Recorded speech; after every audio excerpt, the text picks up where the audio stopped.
Okay, so in the section about named primes, we learned about two different kinds of prime numbers. So Mersenne primes. 2 to the p minus 1, where p is prime. If this is a prime number, what kind of prime is It's that? a Mersenne prime. It's called a Mersenne prime. And you said you had heard that word before, Mersenne prime. I think it was in the program GIMPS, the Great Internet Mersenne Prime Search. Yeah, and why did you hear about GIMPs? Because we saw a video on the largest found prime. Yeah, just by coincidence, it was just a few weeks ago. Yeah. All right, and do you remember what these were called? Primes of the form 2 to the 2 to the n plus 1? They're like Fermat primes? Fermat primes. Have you ever heard of Fermat's name before? Fermat's last theorem? Fermat's little theorem. Oh, you've heard about Fermat's little theorem and Fermat's last theorem. Okay, cool. Well, they gave a challenge in this section that we're not going to go all the way into, but we can do one part of it. Yeah. And it said, show that if you have a number like this, so a number of the form 2 to the n minus 1, and it's prime, it says show that n has to be prime. Okay? Well, I'm gonna simplify that challenge a little bit, and we're gonna show that if this is prime,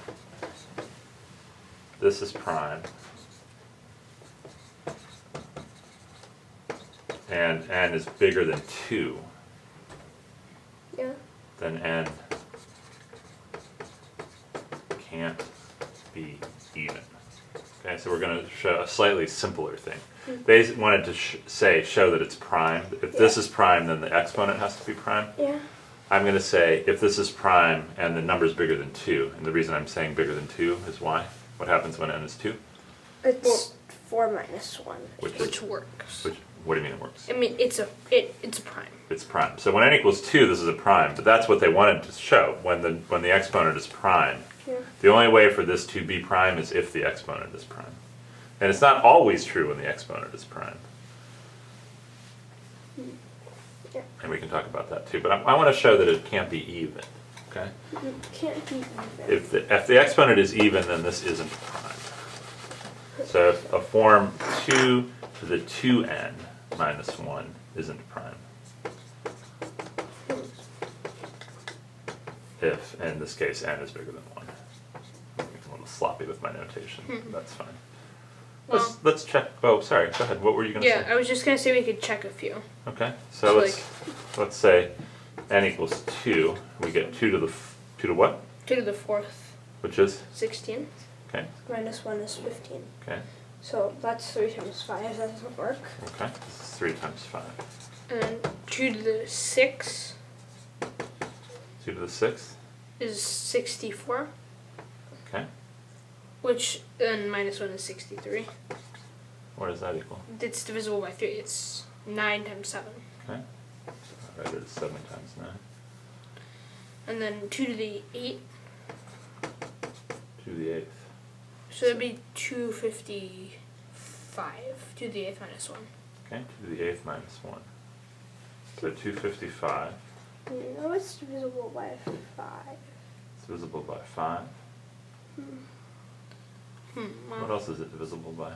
Seems it's divisible by 3. It's divisible by 3, so we know it's 15 times something.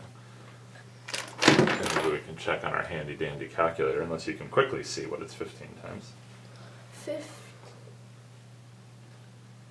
Not. Let's see. Should be able to. Let's see, so it's... so 15 times 6 is going to be 90. 15 times So 6. 7, and then... I think it's 50, isn't it 15 times 17? So here's 255 divided by 15 is 15 times 17. Okay. So it seems like minus 5. So do you know what 2 to the 10th is? It's 1024. Okay, so 1023. Can you guess? Do you see a pattern in these numbers? 3 times 5, 7 times 9, 15 times 17? Oh, yeah. Because, so 3 times 5, they're 2 consecutive odd numbers. Okay. 7 times 9 is the same thing, and 15 times 17 is the same thing. Ah. How do you know when to skip? Because you skipped like 11 and 13. That's right. Wait, so So is there a pattern here? Well, you skipped 0 here, you skipped 1 here, but who knows what you'll skip, like, here. No, you know. Yeah, we could even go to the beginning. N equals 1, we get 4 minus 1 is 3, so this one's 3 times 1. And if I write the lower one first, it's 1 times 3. Okay. So this time we repeated. Yeah, what's special about those odd numbers? Well, Well, they're not all prime. Definitely not. No? let's. Well, if you... So I guess maybe now you could think you have 1 times 3, 3 times 5, and then you skipped 5 times 7. Oh, I think I see. So the sum of them: 1 plus 3 is 4, 3 plus 5 is 8, 7 plus 9 is 16, 15 plus 17 is 32. Those are the powers of 2. Oh! Starting at 4. Okay, the sum is a power of 2. There's also another power of 2 relationship with these Well, primes. These... So... these ones here on this side, Uh-huh. when you subtract 1 from them, Uh-huh. you get a power of 2. Interesting. And What about on the other side? So Well, when, if you add 1 to them, you get a power of 2. Alright, so what do we guess this one's going to be? 1023 is going to be what? oh, it's so- gonna be 31 31 plus 33. times 33. 31 times 33. 31 times 33. Also, I was gonna say, so 3 31 minus times 33. 3 minus 1 is 2. 9 minus 3 is 2. 9 minus 7 is 2. Yeah, so that's why they're consecutive. Okay, so we see that not only are we not getting primes except in the first one, but we're getting a really easy factorization. We're getting 32 minus 1, 32 plus 1. 32 is what? Power of 2. 2 to the 5th. 16 minus 1, 16 plus 1. 2 to the 4th. Okay, so what is this factoring into? What is 2 to the 2n minus 1 factoring into? Oh, it's factoring into n, so it's 2 to the n minus 1 times 2 to the n plus 1. So what is that? It's a difference of squares again.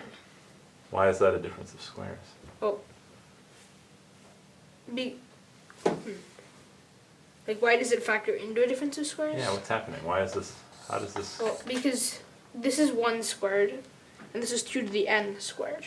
Oh, 2 to the n times 2 to the n equals 2 to the n squared, which is 2 to the 2n, by our exponent rules. Amazing, huh? So that's why that's a peek into the theorem. So at least we know n can't be even, or our exponent, I mean, can't be even as long as it's bigger than 2. Cool, huh? Yeah. And so you can go all the way, even a little bit further. Okay, good work, guys, on named primes. Okay. Let's go to the next section. Okay.